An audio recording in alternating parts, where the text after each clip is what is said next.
আজকে কথা হইবার মতো মোর নাই হয়ে গেছে আমার, বুঝছো নি? অত্যন্ত দুঃখের বিষয়। আবুল কালাম আজাদ, সৈনিক জওয়ান, আমাদের সহকর্মী, আসাম ব্যাটালিয়নের অধীনের কর্মকর্তা ছিল।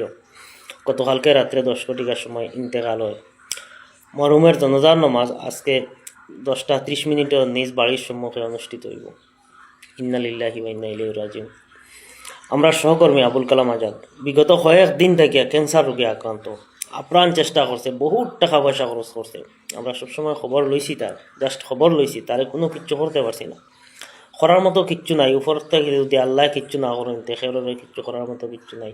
হায়াত থাকলে মৌত নাই, আর হায়াত না থাকলে কেউ রাখা যায় না কেউরে। মাইকেল জ্যাকসনের মতো বেটা বাঁচিতে পারছে না।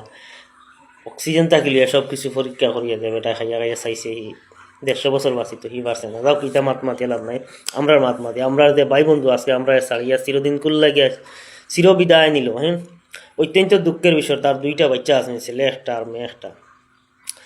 আল্লাহ তার ধৈর্য ধরার তৌফিক দান করুক। হ্যাঁ, আর আবুল কালামের লগে সবাই দোয়া করবা। হ্যাঁ, তার বাচ্চা গুনটার লগে সবাই দোয়া করবা।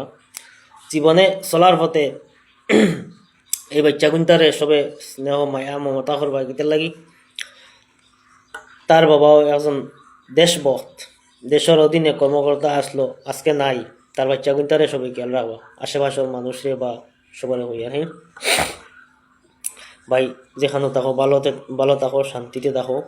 আল্লাহ তোমার জন্য নতুন ফেরদৌস নসিব করুক। আমিন।